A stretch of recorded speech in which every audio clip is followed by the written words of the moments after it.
Three. Hello and welcome to another episode of the C Squared Podcast. This is your host Curtis with my co-host Effy. Yes, Effy is now a co-host. She did one episode with Holly so far, and now she's done so well, we've now made her a co-host. And like all co-hosts, she decided she wanted to interview me. God knows why. I don't have a fucking clue why she would want to do such a thing. But I know Aaliyah and Holly both did interviews with me in the past, and I think Gaia might have too. Don't quote me on that. But anyways, instead of asking me personally, Effy decided she wanted to make this public. So if this doesn't get too embarrassing. So over to you, Effy, and put me under the microscope and the radar here. I will. Hello, Curtis, and welcome to the C Squared Podcast, where I'm interviewing you. Thank you. For those of you who might not know, Curtis is our fearless leader and is also in PR. I know, shocker. Yeah. Can you briefly introduce yourself for anyone who, by some miracle, doesn't know anything about you? That would be very weird if they're listening to this podcast. Okay, so basically I've been doing PR since 2012, kind of fell into it by accident. Started with a band called Scythe, doing free campaigns, moved on to some paid ones within about a month and a half, started my own company in 2014, and then started C Squared with Corey last year. After we initially started the C Squared podcast in March of last year, I think it was like March 3rd or 4th or something like that. And then we turned it into a company in June of last year. So it was no longer just me as doer PR, but now C Squared, because there's two C's, Corey, Curtis, and now we kind of work it together. And then we had Holly, Gaia, you, Aaliyah all join as well. And yeah, that's the nutshell version of me. So what did you do before you were doing PR, and how exactly did you end up getting into that? It was a complete accident. So before that, I'd done a number of jobs. I think the last one, I'd worked in a lot of kitchens. I'd done management for, I'd done some management stuff. I'd also done some retail. I'd also done phone sales, stuff like it was like a whole mishmash of different things, right? There wasn't anything that particular that I actually did. I was like, I did a whole bunch of different things is the thing. Nothing too spectacular, nothing too interesting. But I'd always written from the time I was like little. I would always read books. I usually read between 50 to 150 books a year. And I've always wanted to read. And I got published when I was 15, 16, I think, might have been 17. Don't quote me, exact age. Got paid for first thing I wrote when I was 17 or 18. I think it wasn't much money, but that was the first time I got paid. And then I got out of it and just decided to start writing in 2012, got in touch with some people for metal places and just started writing. What was your first thing that you got published? What was it? Oh, that was a while ago. It was for a print man. It was like a short story. It was like a horror short story. I can't even remember what the place was. Yeah. I actually do not remember the name of it. I think it was Australian though, believe it or not. I think. Did you find, because you were writing for metal places and stuff, did you find that your experience there shaped the way that you approach PR? To be honest, the only reason why I got into PR was because of writing. I'm not really sure what I was planning on doing at the time, but I just basically started writing for any place that would take me. I didn't do anything really that big, but apparently I did not too badly because I ended up getting paid within the first month. And apparently most people don't do that. It wasn't very much, but again, I got 2 paying gigs within the first month. And I mean, I'm not that good at what I do. So I fluked out. I don't know how I did it. What was the question? How did it shape? Basically what it did is it just gave me a bunch of contacts. And then I started getting asked to help bands with different things. And I just did it. And then, yeah, I hope that answers the question. Yeah. Is there anything about PR that you learned about what other people were doing that made you change the way that you were going to do it when you started PR? Not really, because I didn't really know what it was, to be honest. Like when I started writing for metal publications in 2012 or 2011, whatever it was, I actually had no clue what it was. All I knew was that these people had me on a list and would send me promos and then would ask me to write about them. That was all I knew, like literally all I knew. And then I'm not joking. Actually, the band Scythe, who I got in touch with them to do an interview. And then the guy said, hey, would you be willing to help me try to find some places to review me? And I'll give you a CD and a shirt, I think is what he said. And I said, yeah, sure, I'll do that. And I just didn't know what I was doing, but I just would go up to people and be like, hey, can you review this? Here's a link. And that was basically all I did. So no, nobody really shaped me. I just kind of figured it out as I went along. And I probably still don't know what I'm doing. That's a complete lie. Well, I probably don't. I'm probably wrong. Like, according to people, like, honestly, I have zero training in it. I basically go to people and I ask them to review stuff. I ask them to do stuff to get my clients media. That's what I do. Right. So well, it's working. It works, but I mean, like, probably someone who's gone to PR school or whatever. It's not called PR school, obviously, but you know what I mean. Anybody who has a degree in PR would probably be shocked that I even have a career, because I literally have not been trained in the subject. I've read books on it, but obviously, but you know, I basically, my whole product, as far as I'm concerned, is getting person media placements. Do you have book recommendations for people who are trying to do their own PR or? I got a lot of book recommendations, but I wouldn't recommend reading a PR book necessarily, because I would start with a book on maybe on how to like actually talk to people as the number one thing. But one thing that most people are afraid to do is like cold reach out to people. Yeah. Right. But I mean, all you're doing, like, basically, it might have been tougher years ago when you had to use the phone, but I mean, now it's just emailing, and a lot of people are even afraid to email. So I think if you kind of learn how to get past the fear of talking to someone you don't know, I think that's kind of like the first thing you got to learn. Yeah. And did you ever have that fear, like when you started out? Not when I first started out, but I was always really shy when I was growing up. I generally don't like talking to people as a rule. Didn't passed. Yeah. You know, I'm not a very outgoing person as a general rule, but I learned how to do it. And now it's like I'm the guy that fucking just has to go talk to people. Yeah. I mean, yeah, if you have to do it, you get over it very quickly, I think. Well, I mean, you do or you don't. I mean, you either want to do it or you don't want to do it. And I mean, I wanted to do this, so it was like, okay, I have to learn how to keep going and talking to people. So that's what I do. So did you switch to PR because you just found that you enjoyed that more than everything else you were doing, or? It was more like I fell into it. So with the first band that did it, like, literally they just said, can you help us? I'll give you a shirt and a CD. And I was like, okay, shirt and CD, fuck yeah, I'm in, I'll do it. Right. Shouldn't take me that long. You know, I sent out, like, I think it was like 20 emails, got them like 5 reviews, 6 reviews. And the guy was like, oh, thank you very much. You know, can you, you know, here's a testimonial. I'm like, oh, cool. I wasn't looking for that, but awesome. And then a few weeks later, someone else that I was writing for, who was doing PR, said, hey, you want to help me? And I was like, okay, sure. And then he ended up paying me, I think it was like $100 or something goofy like that. And it was just like, I'll just keep doing this. And people just kept going. So I was like, I'll just keep doing it, I guess. It's nothing more complicated than that. It's just like, oh, okay, I guess this is my job now. Excuse me. Because you, I mean, like, obviously C Squared, it runs the sort of seminars and the challenges and stuff. Do you really enjoy that aspect of it? Do you find yourself more drawn to helping other people promote themselves or to promoting people? I don't mind either way. The thing I like doing it, but there's 2 problems. Is that a lot of the times people who want to learn how to do it on their own, they don't have the time or the drive to do it. Yeah. Unfortunately. And to be honest, they shouldn't be doing it on their own. But I don't teaching people how to do it if they ask. But at the same time, I don't think most people can do this, honestly, because you need to put a lot of time into it.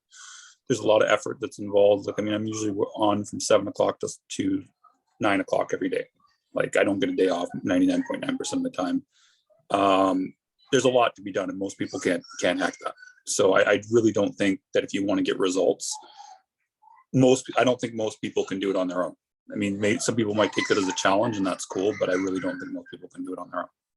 What could a band be doing if they say they can't afford PR? Because, I mean, decent PR, it's not the smallest cost, and for small DIY bands who are working on a shoestring budget, PR is probably not in the cards for them. What can they be doing? They got to be networking. I mean, that's really all you can be doing, is you got to be networking. How do I want to put this without sounding like a total douchebag? You got to be contacting lots of people. You got to be talking to a lot of people all the time. And you basically got to know how to sell them on your band without being pushy. While being pushy, you got to be pushy while not being pushy. Like, I'm pushy without coming across as being pushy. Like, people will tell me all the time that either I come off as too strong or not strong enough. Like, a lot of times I'll just be insistent on things, and I'll just repeat things over and over and over again to someone until I get them to do what I want. But most cases, I'm not that. I can do that without coming across as being too pushy, if that makes sense. And that's what you need to do. I think that's a hard skill to master as well. Like, it is striking that balance.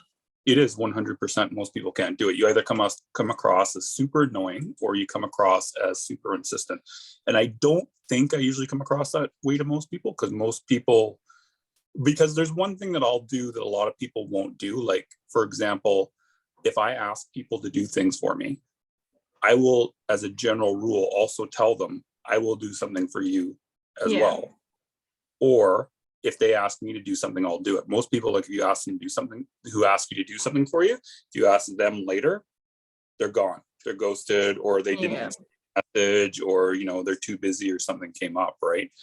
But you always kind of got to make it known. Like, if you're looking for someone, like, for example, like, if you wanted me to share an effigy post, for example, I would do it.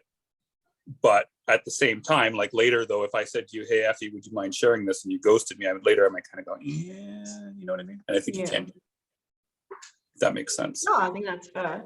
Yeah. And on the subject of then the whole seminars and stuff like that, which has been your favorite to run? Oh, fuck. It's hard to say, because I've gotten told the social media ones went over really well, but also the sales ones. So it's kind of hard to say. I mean, most of the ones I've done, I think we only did like 3 or 4 with C Squared so far. Don't quote me on that. But I think we did 2 on social media, 1 on PR, and 1 on sales. I think probably the one on sales I liked the best, but I think the one that got the best response was on social media, if I'm not mistaken. I don't think I did that one, which is a shame. Run it again. The one that I to C Squared, it's possible. Like, before C Squared, we used to do one once a month. Now I don't do the one. It's too time consuming. I don't have the time to do it. Yeah, I was gonna say, like, on the subject of like time management, because you know, you work very hard, you're constantly pushing bands into the hands of reviewers and stuff, you're running these podcasts, you're networking, constantly updating your playlist. Like, what tools have you sort of developed to manage your time? A list.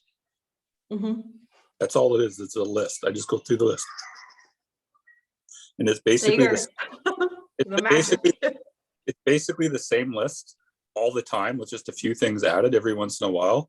So, like, I'm not joking. First thing on the list, check all the social media links, post the social media links, then go down, check to see all the notifications I got, answer any notification, and then I go on to the next step, which is check the email, and then I got more. But it's basically the same thing every single day. There's not much of a variation. It's kind of boring in actual fact. Oh. Whatever. Wow, I mean, that's a job. It is. And I mean, I even got stupid things on there. Like, I'll have like, okay, client check-in. Like, I don't do that every day, obviously, but well, actually most days I do with most clients, not all of them, but you got client check-in, double check with client X on blah, blah, blah, go check with Effy on blah, blah, blah, go check with whatever on blah, blah. But it's generally quite consistent what I do. So when you've checked in with them, I'm curious about this. Have you ever had a client who's been really dissatisfied? And what have you done to fix it? It depends, because most of the times when they're dissatisfied, it can't be fixed. They have unrealistic expectations, or they thought they were doing something different. Reversely, I've had it where the thing that weirds me out is when I think a campaign has been botched horribly and we did a horrible the person is thrilled, because I'll go in there prepared to apologize and give them extra time, the whole 9 yards, and they're like, thank you so much, really appreciated it. I mean, here's a testimonial from me. I'm giving you this referral, that referral. And I'm just sitting there going like, I did not think that was a good job, but okay, I'll take it, I guess. But so when the unrealistic expectations have been in, what should a band expect then? It depends, because it's different for every band. Here's a good example, and I'm not going to say the band in question because I'm not going to put them on blast. But last year, we did a campaign that, as far as I'm concerned, was extremely successful, knocked out of the park. We had this band got placements in pretty much every major metal publication that there could be. They had a fair number of placements, but I'm not joking you. They got Metal Injection, they got Metal Sucks, they got Invisible Oranges, they got Decibel Men, they got I think they got Metal Hammer. Don't quote me on that one. We might not have got Metal Hammer, but we got basically everywhere. I sent the person a report. I said, here's all the links. Here you go. Thinking to myself, this person's going to be thrilled. They're going to think this is the greatest thing that ever fucking happened to them. And I got back, this was a total waste of my time and money. I can't believe that I fucking wasted my cash on this. And I looked at this message and I went, pardon? And I said, what did you expect? Yeah. They didn't answer. But that person thought that that it was a total waste of time for them. And so I'm looking at all this and I went, that doesn't make any sense. Like, people should be thrilled with this. So just to satisfy my own curiosity, I went to 2 bands that are ex-clients that are on Metal Blade Records currently. And I asked them, what do you think of this? And both of them said they thought it was fantastic. And if they were given a list like that, they would have thought it was a successful campaign. So, and then I also asked a couple other people that are in established, on established labels, if they would have thought that they had a good campaign. They said, yeah, definitely.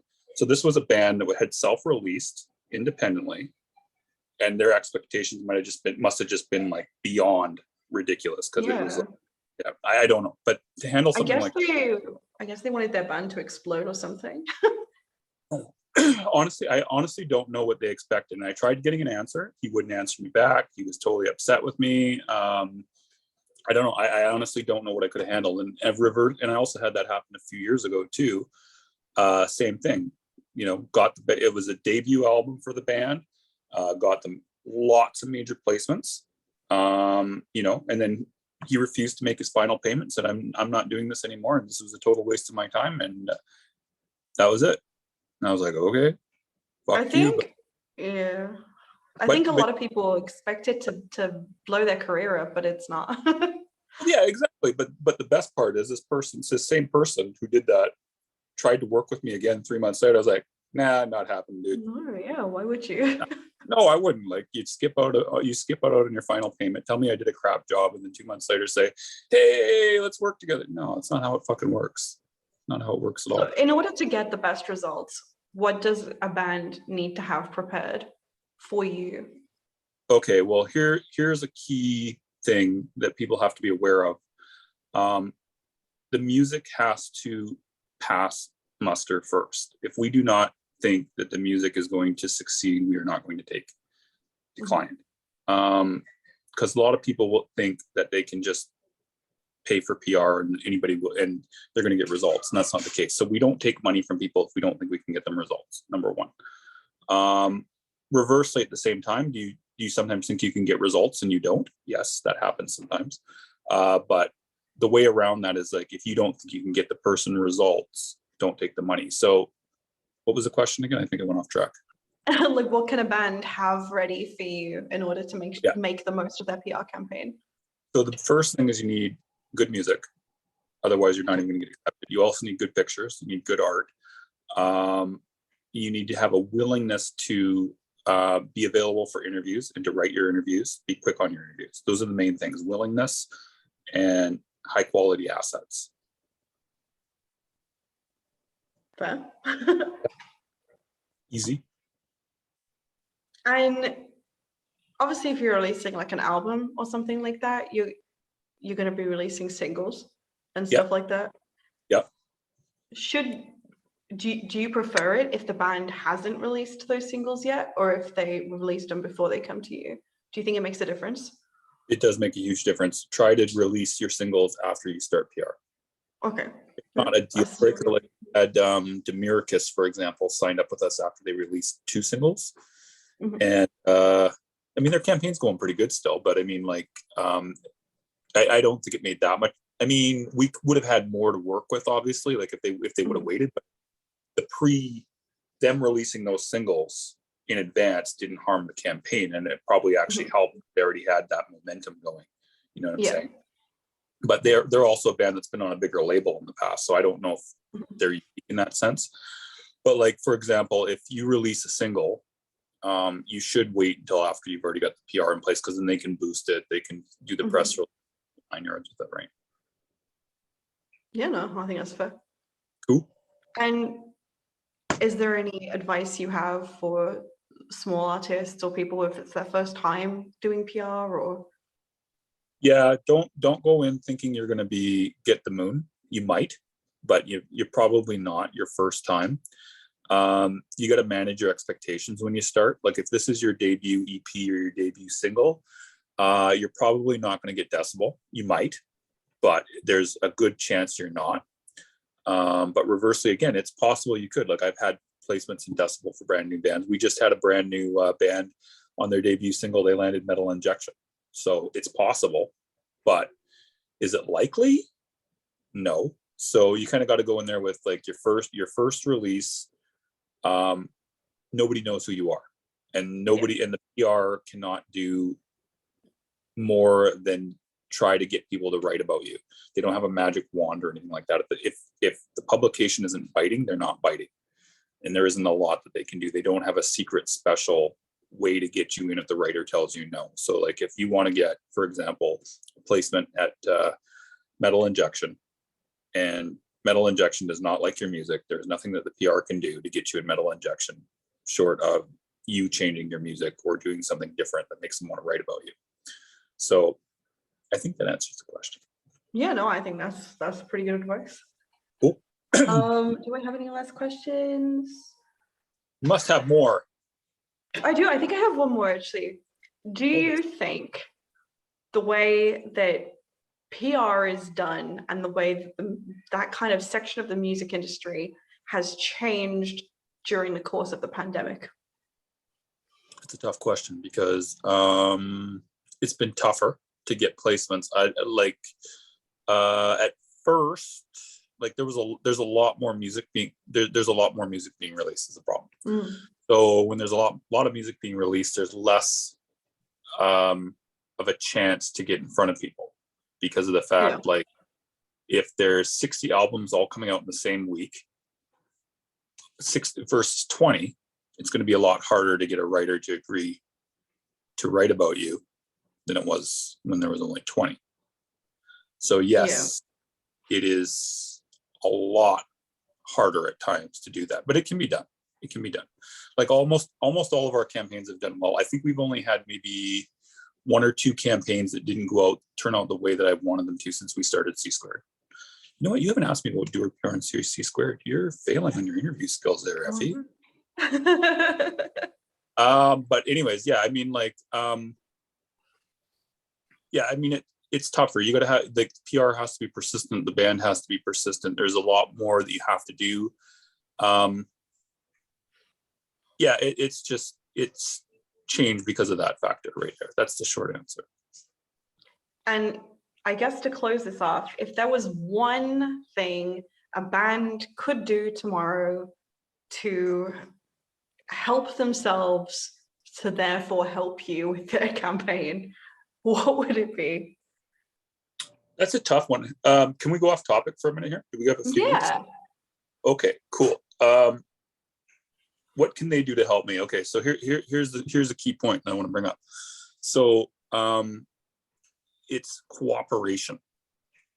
That's a key factor. Most people cooperate. Most people are willing to listen. But but one thing that's really frustrating is our bands that think they know all about it and they won't listen to the PR on things. So like if we tell you that, you know, not to really like, I don't want to, I'm trying not to call everybody out specifically here. And so just bear with me here while I try to voice what I'm trying to say without being specific here. A lot of time, okay, like here's a good example. At the beginning of a campaign, we ask for a schedule to be given to us from the band. And the schedule consists of when are they releasing different things? Like, do they have singles releasing? When? Do they have video releasing? When? That type of stuff. And we need that schedule. So if a band gives me a schedule and then they constantly are dropping things without telling us or telling us last minute, that's very frustrating. We've had clients where it's like, I'll say, give me a schedule. They'll give me a schedule. And then 2 days later, they'll say, by the way, we just released this. And I'll be like, you didn't tell me you were releasing this. I'm like, yeah, sorry, I forgot. And I'll be like, okay, tell me time. I want an updated schedule. Is there anything else being released? No, it's all good. 3 days later, by the way, we just released this. Be like, okay. So yeah, and that's frustrating because then we got to do the press release, write it up. That puts, that just puts a damper on the day. We didn't know it was coming. There was no preparedness, no nothing, and they just drop it. So not sticking to a schedule. I mean, sticking to a schedule helps. Also, what helps is, like I said, cooperation. Like if we ask you to get something done, like for example, an interview, just do the interview by the date requested. Do not fucking go overdue and then bitch when you don't get results. Because that's a problem too, is that, like, let's say, for example, I give you an interview to do, you don't turn it around, and then you bitch at me later that you're not getting the placements that you want. And then I'll be like, well, you have 6 outstanding interviews that are not done. And then the person can't comprehend the fact that them not getting done the interviews ties in with results. Yep. Yeah. Another thing is also a key point too that can help us is don't be like, again, it comes down to cooperation. Like one thing that we won't tolerate is disrespect of people. Like we've actually cut off clients because they've been like disrespectful to a team member or whatever, right? Just because of the fact it's like, if you're going to talk derogatorily to someone and tell them they don't know what they're doing, we're kicking you. We're not going to work with you ever again. And you can't be surprised at that factor later. Like you can be upset with someone, but when you start calling them names or being like an asshole to them or anything like that. Well, I think that's a productive way to do it, and that's not it. Yeah, there is, right? Like if you're mad, like if someone got upset with you legitimately, I'm giving you because you're sitting here and you work with them. If someone legitimately got mad at you and they were upset, that's one thing. But if they're just being a disrespectful asshole, that's a different thing. I think you know what I mean. Yeah, no, of course. Yeah. Obviously things don't go the way you want, or someone did something the way you didn't want them to, or they misunderstood something. I think these are reasonable reasons to feel negative emotion, but just don't take it out on that person. Yeah, like if someone told me, if I found out that someone was calling you an incompetent idiot, for example, they'd be off, right? So even if you were being an incompetent idiot, I still wouldn't. We talk about it privately, you know what I mean? But I wouldn't, but it wouldn't be like, if the client is doing that, there's a way of saying, someone's being an incompetent idiot.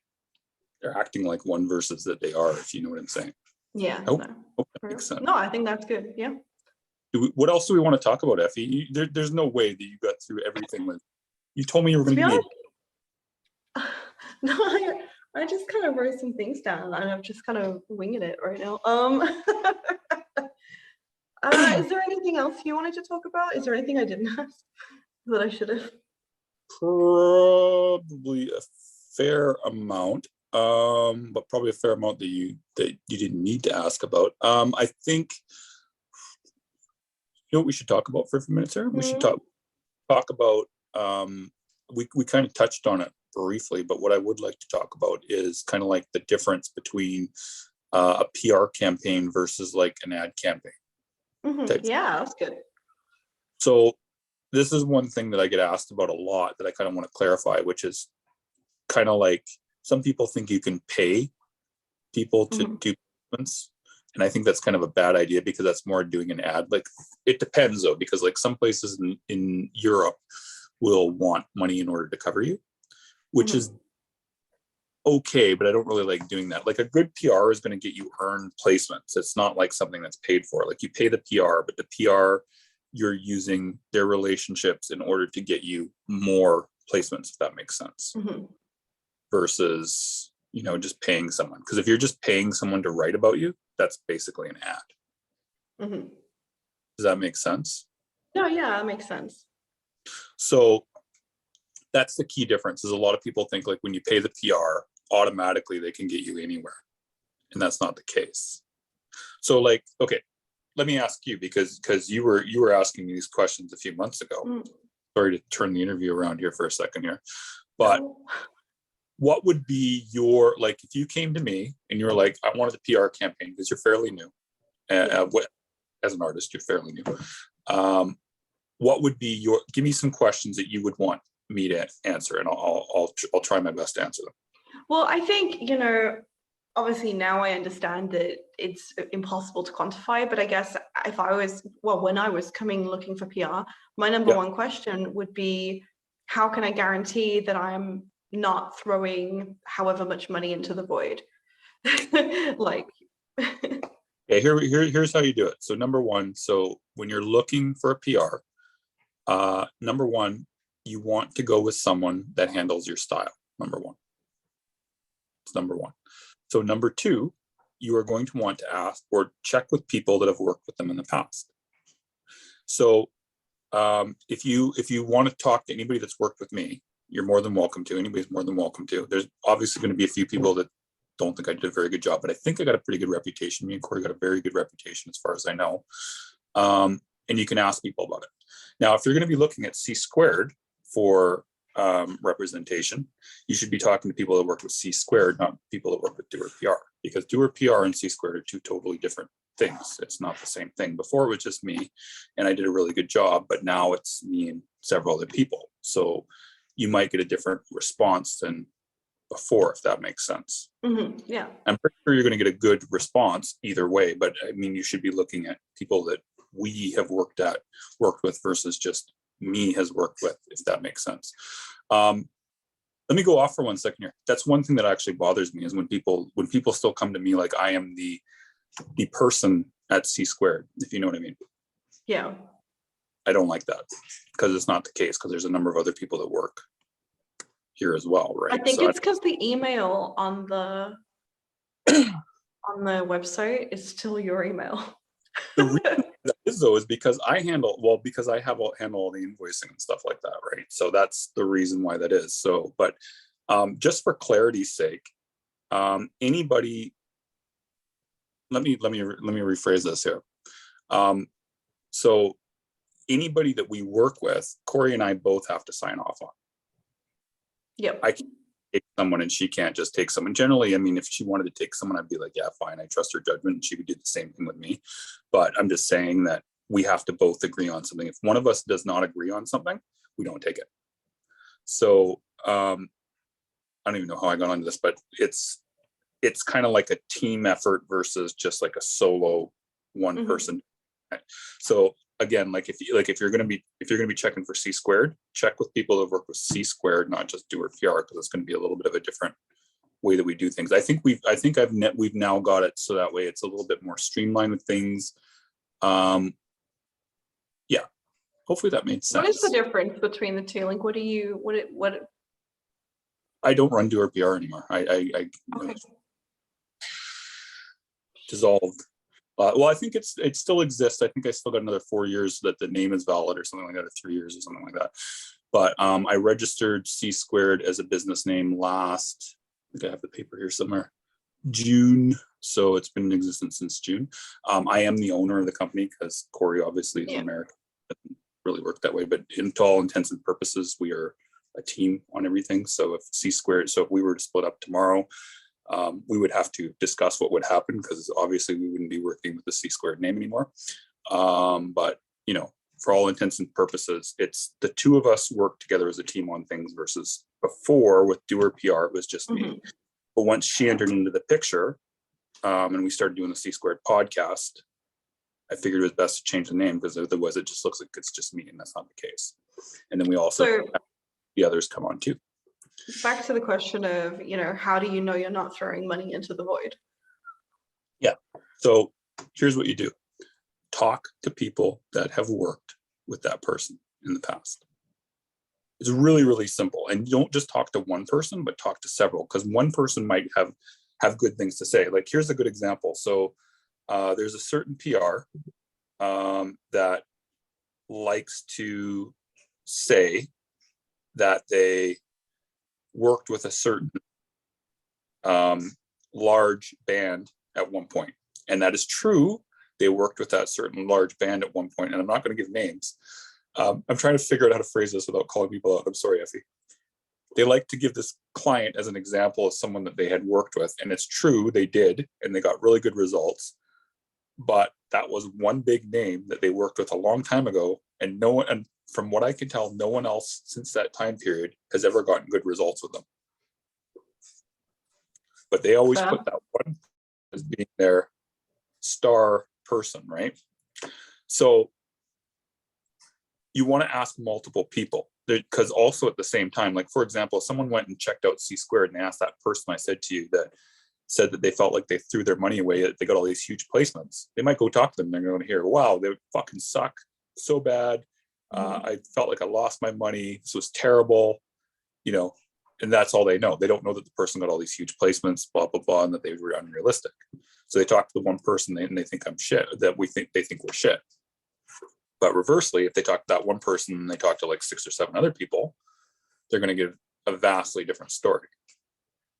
So you got to like ask multiple people, not just one, and and then also when they say that they're satisfied, find out like, what did they get?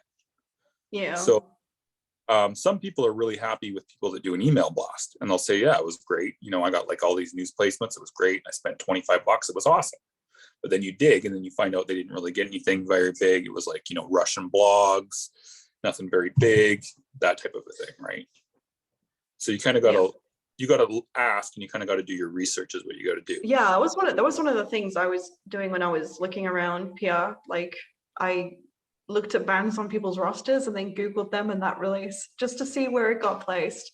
Exactly. What you want to do is you want to go check. And I mean, like, you might not, again, it's like you want to do multiple, not just one, because sometimes you might knock it out of the park with one band and the other. And also bigger clients are going to get different results. So for example, name we do with Lindsay, for example, established name, is going to do a lot differently than a new band on their debut EP. Yeah. Right. Just because one person is known, the other person isn't known. Like the better known they are, the better the placements are going to be as a general rule, right? Or like, for example, let's say that you're an established band. You don't want to be talking to the newer bands about what they got. Hope that makes sense. Yeah. It does make sense. Cool. Although, you know, if you got the newer band some great placement, that's even better for an established band.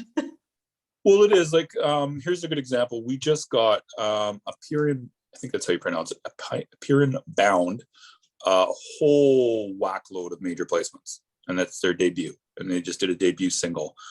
But that's probably the exception to the rule. Like, you're not, like, as a general rule, a band is not going to have that happen.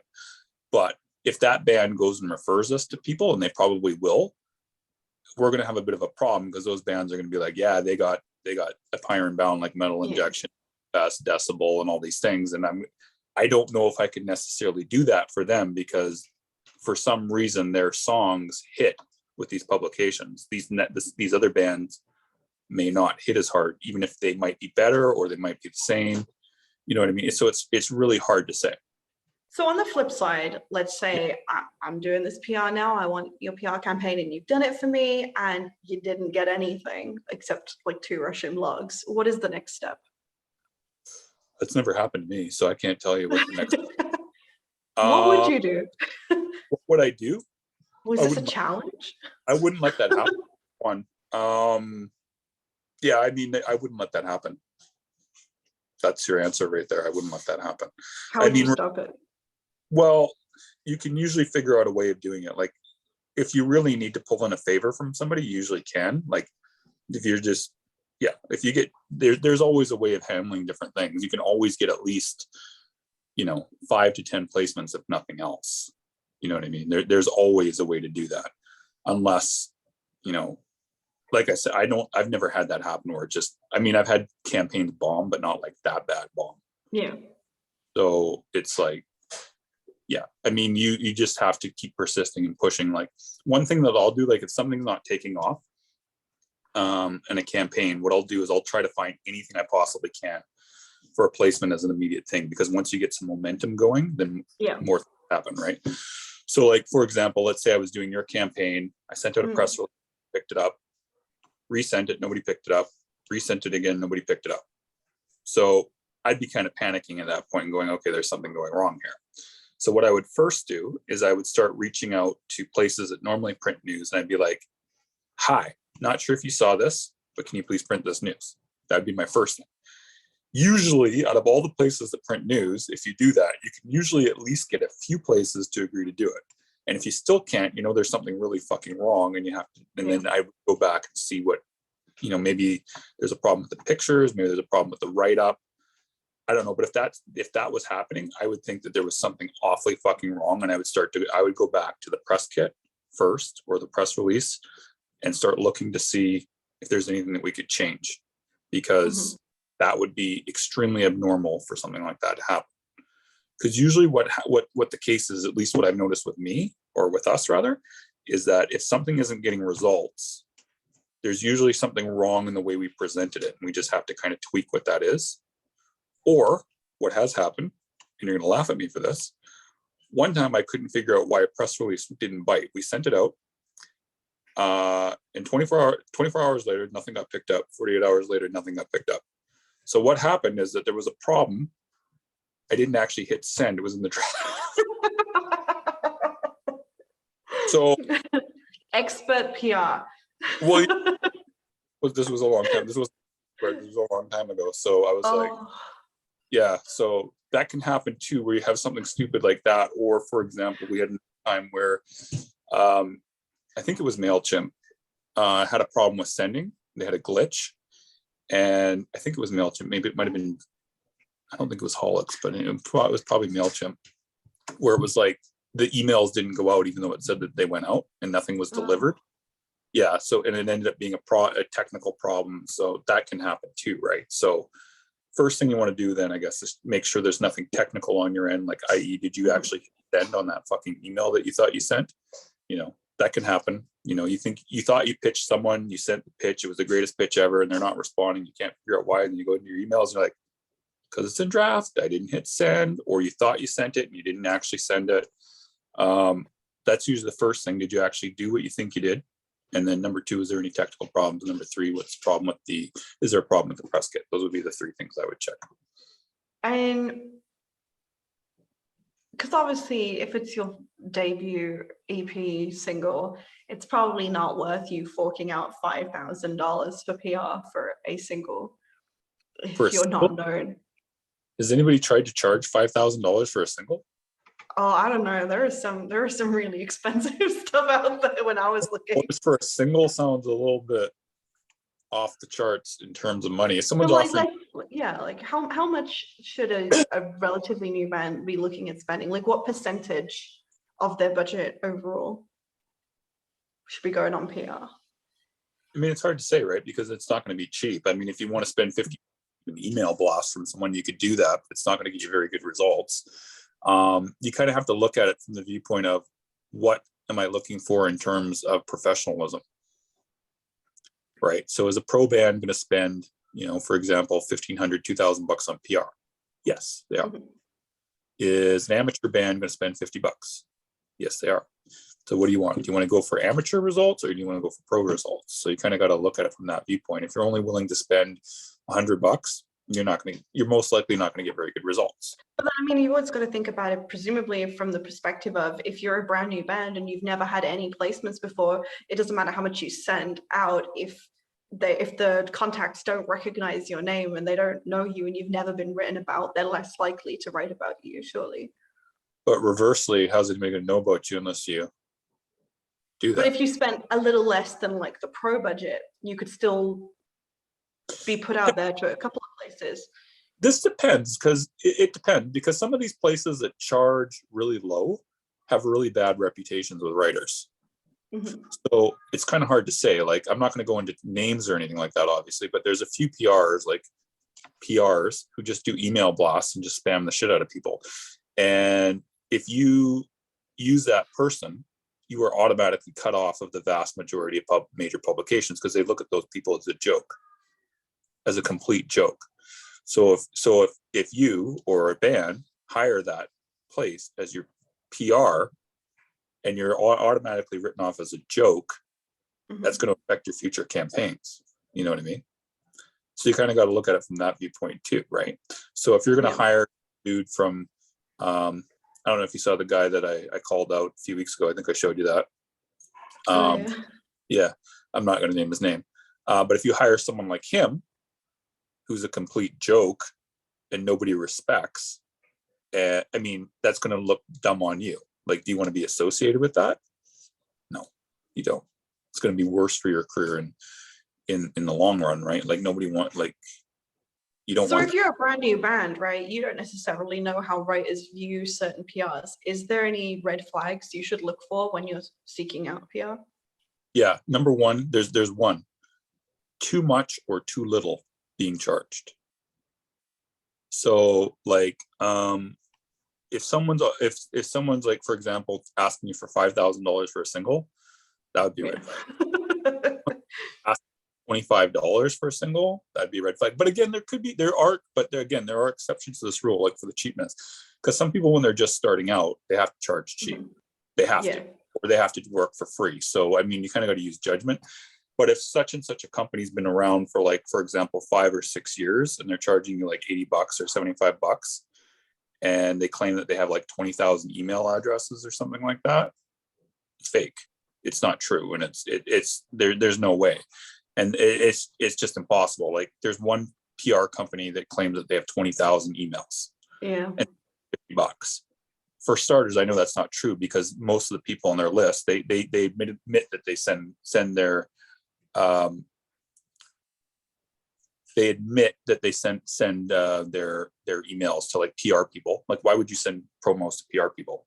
Yeah. And spamming us, like, oh, I don't want it. And another person, and if you're sending out 20,000 emails a month, your costs are going to be way too high anyways. Like MailChimp, I think it's $35 a month, and I'm allowed a maximum, I think, of like 2,000 contacts, something like that. I think 20,000 is something like $1,000 a month. So how are they making, like, I think I could be, but it's like an expensive amount. Like you can't charge $50, $100 and send to 20,000 contact. Like, it doesn't make sense mathematically. No, yeah. And also, like, how good work is someone going to do for $50 unless they're brand new and just starting out? I always also feel a little sus of people who guarantee certain placements. It's I never don't going really to. trust that. Yeah, you Yeah, can't know that. And we don't do that. I actually had someone, what was it? I think it was 2-3 weeks ago, come to me, and they're like, well, I know Corey writes for Metal Injection and Knotfest, so can you guarantee me those places? I'm like, no. Like, why not? I'm like, it's not how it works. And it's separate things. I don't do that. Yeah, she would lose her credibility so fast. Well, I mean, yeah, like, if she wants to pitch them, if she pitches them herself, that's one thing. But I mean, I've never asked her to write about anybody. I don't think, ever, and I never would. But I mean, if she pitches like one of our clients to them, that's a different story. But we don't do that. You know what I mean? So I mean, and it's the same thing. Like, if, like, a lot of PRs do write for major publications, and yeah, it does give them an easier in, but that doesn't mean they can guarantee you anything. Like, they can't. They write for the place. That's it. That doesn't mean that they can get all their clients in there automatically. It just doesn't work that way. They still have to. So what is a reasonable budget then? What is a reasonable price that someone should be looking for? Obviously, it's very variable, but. Are you asking? Is that what you're asking? Is what do we charge? Oh, not what you charge. I know what you charge. Like, for us, our minimum is like $600 for a month. A single will generally do a little bit less, because a single can sometimes be a little bit less work. But you're going to have to pay at least, I would think.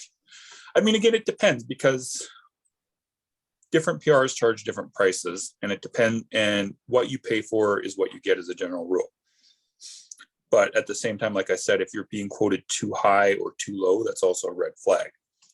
You got to use judgment, I guess is what I'm saying. There's no right answer to this, because, like, for example, someone charged $500 for 6 months of PR and got the person great results. That was a good price for that person. But as a general rule, someone charging $500 6 months of PR is not going to do that great of a Well, job how are they because, making money? well, yeah, I mean, like, yeah, have to, like, I don't know how you could do that, but I'm just giving that as an example. Like, if Yeah.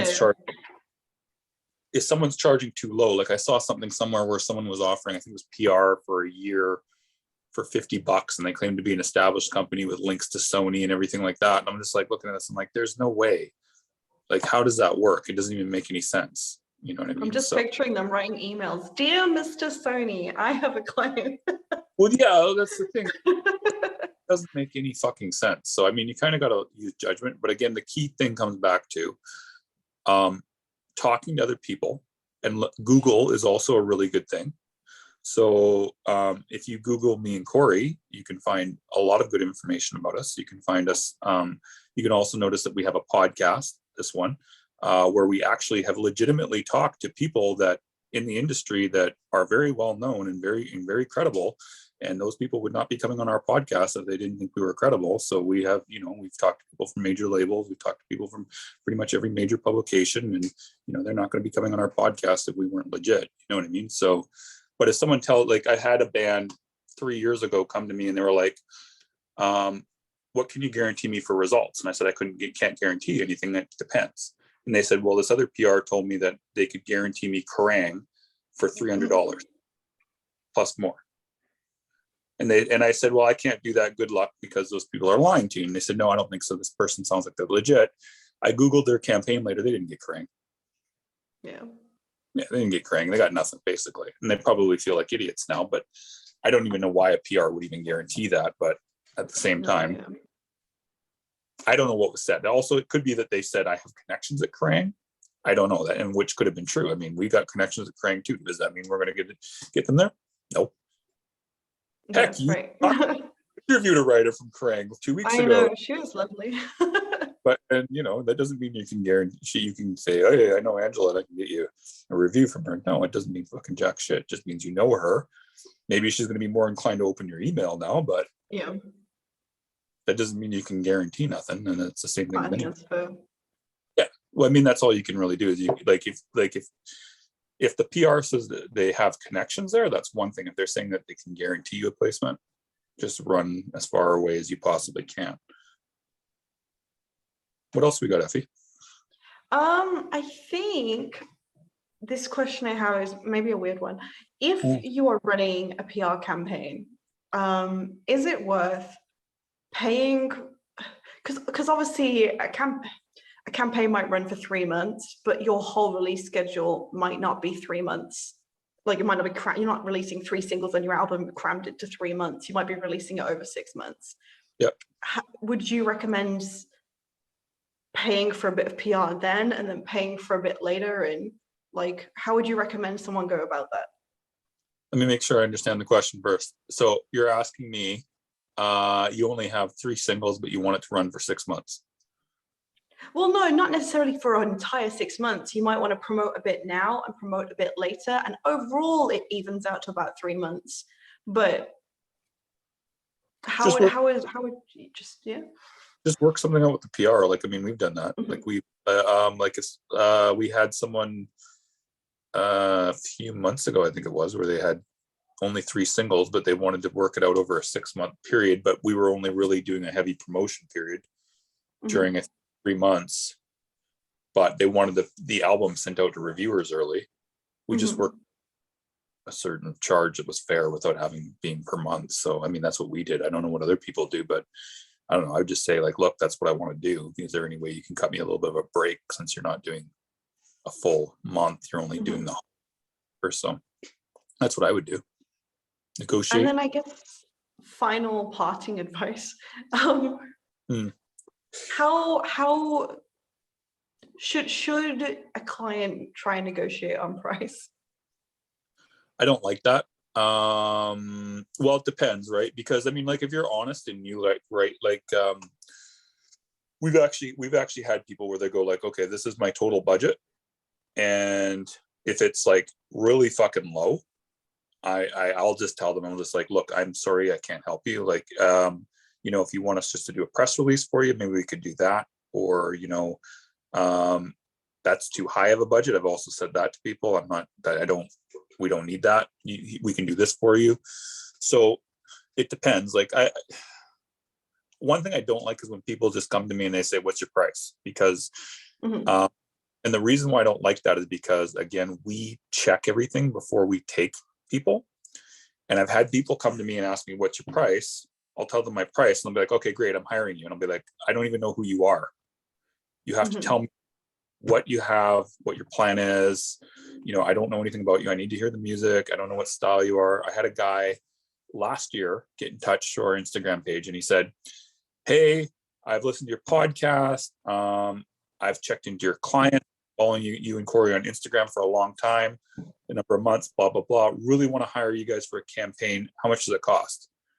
And I was like, okay, well, here's the cost, but like, what's the music?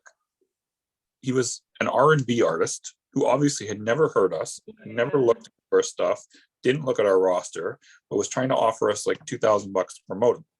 And I'm like looking at this, I'm going like, what are you doing? I don't know, maybe he's the next hit in Metal Hammer. I was like, there's no way this guy follows us. There's no way this guy's looked into our clients. There's no way any of this type of, like, what the fuck is this, right? And I just wrote it back and I said, yeah, I don't know what you're talking about. Are you sure you got the right email address, right? But anyways, it's a little bit stupid. So what was the question again? I went off on a tangent. How like, is it okay to negotiate on price? I mean, you can always try, but I mean, you don't want to insult the person. Like if someone okay, here's a life lesson for you, Effy. And you probably already know this life lesson, but I'm going to tell you the life lesson anyways.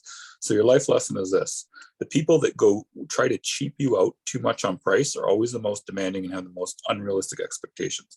So if a client comes to me and I tell them the price, and I say, for example, it's $600 a month or $800 a month or whatever it is, depending upon which tier they get, and they say to me, I'll pay you $100 or $200.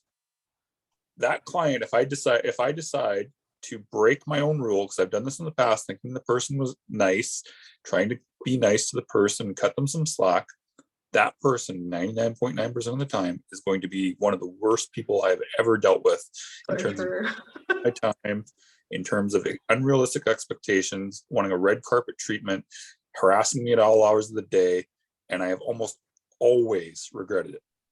But reversely, I have had people come to me who legitimately follow the podcast, who legitimately I know have been following me for a while and talking to me, who have said, I cannot afford what you guys charge.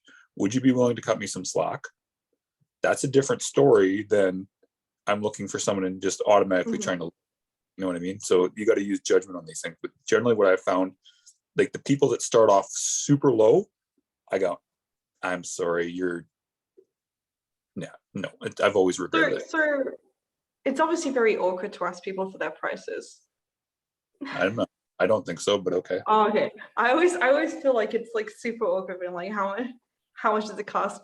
But is there, because you don't like people coming to you and just being like, how much is it?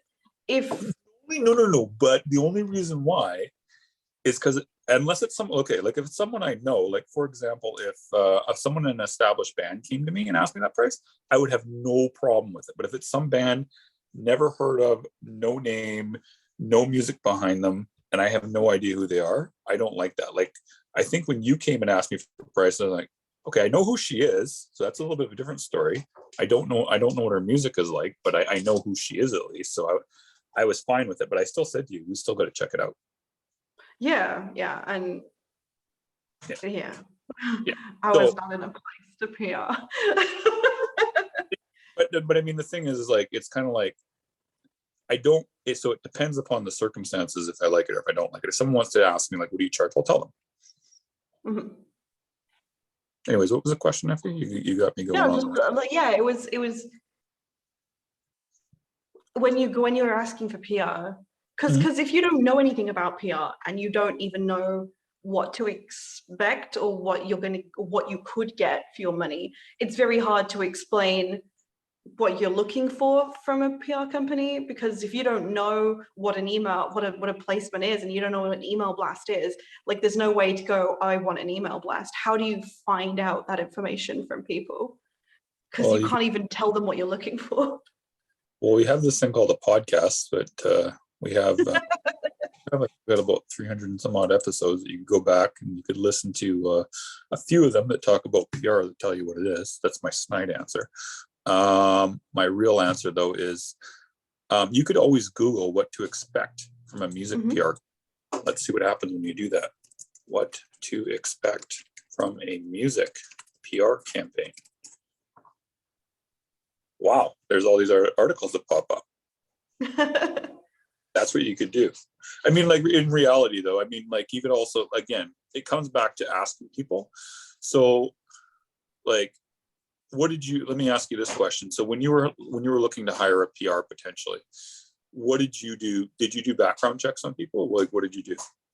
Yeah, so I don't know if it's bad to say, I thought I probably couldn't afford you guys at the time. I remember you said, I've reassessed my budget. Things are different now, but like at the time it wasn't in the cards. So one of the things I started looking at was smaller PRs in general, but I didn't really know what reach they had, what they could actually realistically offer me. I spoke to a couple of their past clients and asked them what they'd got and if they had anything they could share. I Googled some of their past clients along with the release name to see what placements that release got. It was hard because for a lot of people in my situation, there were like maybe one or two, and I didn't know if that's a bad campaign or if that's just what you expect if you're going with a smaller PR person and you're a debut band. And then obviously I tried to ask people, how much did you pay? And nobody wanted to part with that information reasonably. No one wanted to part with that. That's weird, because I never have a problem asking people that question, ever. I've gone up to other PRs and been like, what do you charge? And if they don't tell me, they don't tell me, but most people will tell you. Well, it was before I even went to the PR because I didn't want to waste their time by having them go through all the stuff and then going, I can't afford you. But yeah, no, the clients wouldn't part with that, not one. That's weird. No, but I mean, I'll go to competitors and I'll even be like, what do you charge? So, I mean, like, and if a competitor came up to me and said, what do you charge? I would tell them what I charged. I wouldn't give a fuck. And if they're like, wow, that's too much, I'd be like, okay. Or if it's too little, I'd be like, okay, fine, whatever. I don't care. Like, I don't know. To me, pricing isn't a big deal. It's like, if you want to work with someone, and if you want to work with us, for example, I mean, we're pretty new, but I mean, I've been doing this since 2012. Corey's been doing marketing, and she's done PR in other areas too, since probably around longer, I think 10 or 12 years. I don't remember her exact experience level, but it's like 12, 13 years, 14 years, something like that. I don't remember off the top. But she's been doing stuff for a long time. Not all of it metal always, but I mean, she's got a really good background in marketing, sales and stuff like that. And every campaign we've ever done together has always been absolutely phenomenal. So I mean, like, you can just go check like what we've done in the past. So I mean, like, we have a reputation already. So like, if you're coming to someone with a reputation, you can't start off with a cheap budget. Yeah. Right. And if you do, you have to make it worth the PR's while to take you on. Like, for example, if someone came to us and they had a really low budget, but the music was really well done, and they had a good work ethic, we might take them versus someone that's just like, I don't really have a lot of time to do anything on this, not really interested in the type of result. Like, someone with a bad attitude, we wouldn't be willing to negotiate and help with, I guess is what I'm trying to say. So your attitude, I guess, goes a long way on things, is what I'm trying to say. So if you got the budget and you can afford it, go to people that you know can help you. But if you don't have the budget and you still want those people to help you, you got to come up with a good reason why they should help you, if that makes sense. Does that make sense? Yeah, I think that makes sense. Yeah. Like, I mean, I would never go, like, personally myself, like, I wanted to work with, I don't know, someone, like, if I wanted to work with someone on something, I would never go to them and just be like, I have $50, can you help me? I mean, but some people do that. So anyways, are we drifting off the topic, Effy? No, I think that was fairly on topic, you know. Okay. And if you wanted a specific person to do, so let's say I'm hiring you to do PR and I specifically want Holly to do my PR. Is that a reasonable thing to ask? Yeah, but we could talk it over at the time, right? And just kind of figure it out. Like usually, like for us, how it goes is we have two different tiers that we use. Like we have one where it's two publicists working it, or three. Corey and I are always working them. So by default, if you do the two publicists, it's us. If you want to do three PRs, then it would be either Holly or Aaliyah. Generally, it's Holly because Aaliyah doesn't do as many campaigns as a general rule, but usually it's Holly.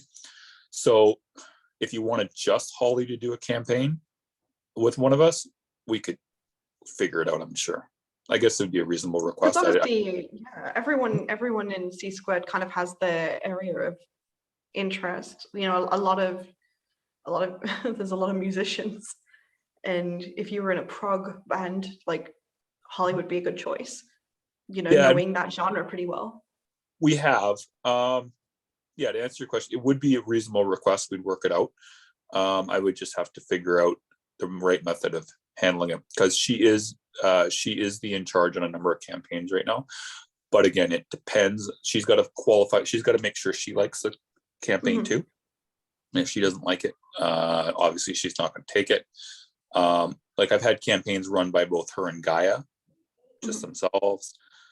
So yes, to answer the short answer, yes, it is a reasonable request. But again, just going back to something, if you're going to request a specific person to do your campaign, make sure you don't ask in a weird way, if that makes sense. Yeah. Don't be creepy. Yeah.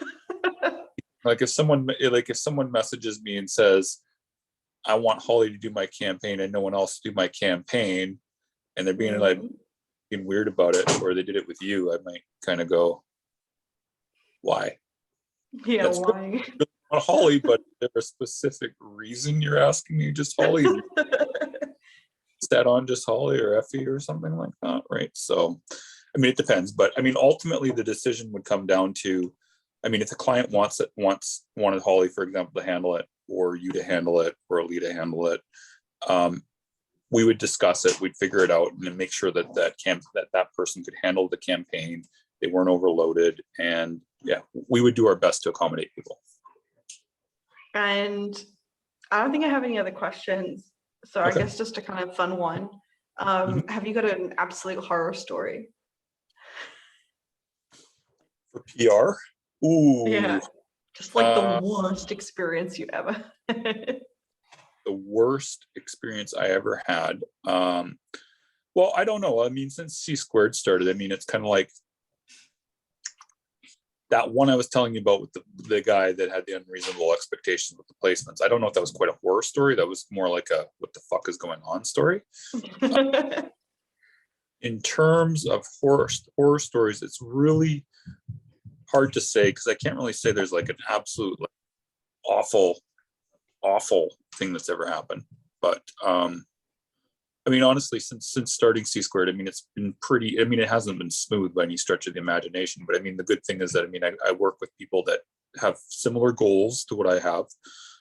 They're all willing people, and it's not like there isn't a lot. I mean, obviously you get stressed and you get upset and stuff like that, but as a general rule, I think everybody is on the same page. So there isn't really much horror that happens. It's kind of good because just to toot everyone's horn for a brief second, I know you didn't ask me this, you asked me for a horror question, but just to toot everyone's horn, again, everybody's extremely willing. The people that I work with are extremely competent. I don't think anybody, I have a problem with that. I don't think anybody in there at all. I don't think I have any issues with trust or, you know, ability to like lack of confidence. I mean, even you're fairly new. And like I said to you this morning, I gave you a couple of tasks and I was like, do you have any questions? You're like, no. Mostly self-explanatory stuff.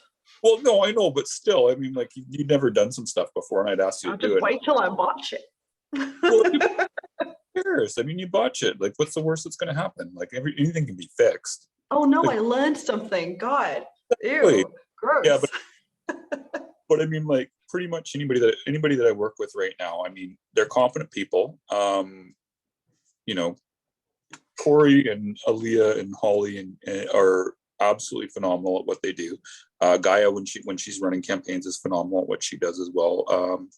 You know, everybody like I don't know what to say. I mean, like even with the podcast, when Lindsay does this podcast with us, she's phenomenal as well. She's not really part of C Squared, but kind of is at the same time. Yeah, I can't give you a horror story. I'm sorry. I have to toot your horns. Good.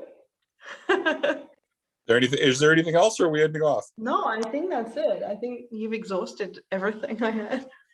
I've exhausted Effy, and with that, I don't know what my ending tagline should be, Effy. What's our ending tagline on this one, Effy?